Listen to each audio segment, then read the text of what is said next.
इकराम साहब, वो शोबे अभी भी जो फाल तरीके से टैक्स कलेक्शन में अपना किरदार नहीं अदा करते, जैसे रियल एस्टेट का शोबा है या उसमें फिर कुछ दीगर ऐसे शोबे हैं, रिटेलर्स का उसमें एक नाम आता है, फिर उसमें एग्रीकल्चर सेक्टर के बहुत सारे लोग हैं, जबकि अब तो जो नए बिल्स पास हुए हैं और कानून साजी के बाद उनको भी उसका पार्ट कर दिया गया, जुलाई से इंप्लीमेंट हो जाएगा उन पर। फिर ये जो अभी रिपोर्ट में ये तंबाकू के शोबे का 300 अरब का टैक्स का नुकसान अभी दिखाया गया और बताया गया है, तो ये इसको कैसे कवर किया जाएगा, ये इस पर कैसे रिफॉर्म्स लाई जा सकती हैं, ये वाली चीज़ें कैसे होंगी आगे आने वाले दिनों में?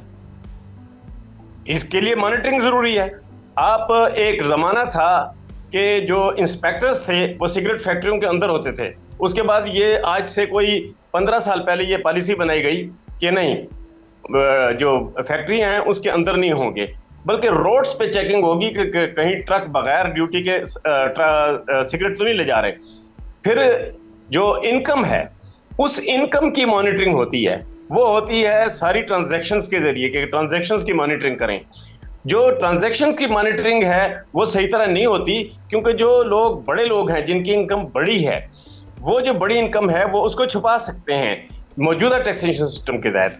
ये टैक्सेशन सिस्टम जो है ये कवरेज नहीं करता, यानी कि वो इनकम जो उनके पास है टैक्सेबल है और उस पर पूरा टैक्स या नहीं दिया जा रहा या दिया ही नहीं जा रहा, बल्कि छुपाया जा रहा है इनकम को, तो उसकी मॉनिटरिंग करें। तो वो सिस्टम भी यहाँ नहीं है।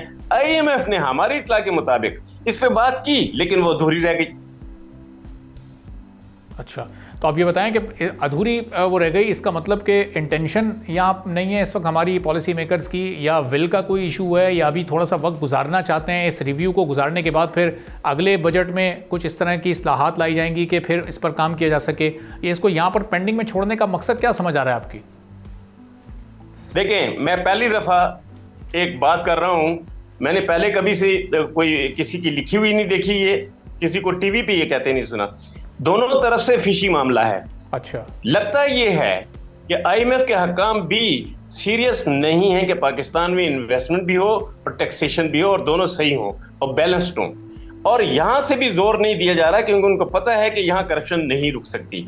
तो सारा मामला तो यहां फंसा हुआ है और सच बताया नहीं जा रहा। अगर सच बता दिया जाए तो सबसे पहले तो आप इस इकोनॉमी का साइज देखें, जितनी आबादी है, लेकिन एक मौक़िफ़ ये भी आता है कि जो अभी एग्रीकल्चर सेक्टर को टैक्स नेट में लाने की बात हुई है, IMF की डिमांड पर ही हुई है और उन्होंने बड़ी पुरजोर डिमांड की थी कि अपने वो सेक्टर जो आपके फाल नहीं है टैक्स नेट में, उनको फौरी तौर पर फाल करें और लेकर आएं। देखें, जो ज़री टैक्स है ना, ये दुनिया का सबसे मुश्किल टैक्स होता है। इसलिए होता है कि इसके साथ बहुत सारे मसाइल जुड़े हुए हैं। इसके साथ मौसम का मसला जुड़ा हुआ है, सैलाबों का मसला जुड़ा हुआ है, इनपुट्स का मसला जुड़ा हुआ है, बिजली का मसला जुड़ा हुआ है, पानी का मसला जुड़ा हुआ है। ये सारे मसाइल जहाँ जुड़े हो ना, तो वहाँ बहुत बड़ा स्कोप होता है इनकम कमाने वाले को कि वो अपनी इनकम छुपा ले। उसकी मॉनिटरिंग करना बहुत मुश्किल काम है। उसके लिए ऐसे एक्सपर्ट्स चाहिए पाकिस्तान में जो ज़री शोबे को भी जानते हो, टैक्सेशन को भी जानते हो और कवरेज को भी जानते हो, यानी कि सतह बसतह, यानी खेत से माल निकला, डीलर ने लिया, डीलर ने आगे जाके प्रोसेसिंग की, प्रोसेसिंग के बाद वो मार्केट में आया, फिर परचून पे लगा और फिर उसकी जो पैक्ड है वो अलहदा किया, जो अनपैक्ड जो फसलों के जो नताइज हैं उनको अलहदा किया और वॉल्यूम टैक्सेबल कितना है वो डिटरमिन कर लिया। तो ये पूरा एक मैकेनिज्म है। तो पाकिस्तान में वो मैकेनिज्म ही नहीं है।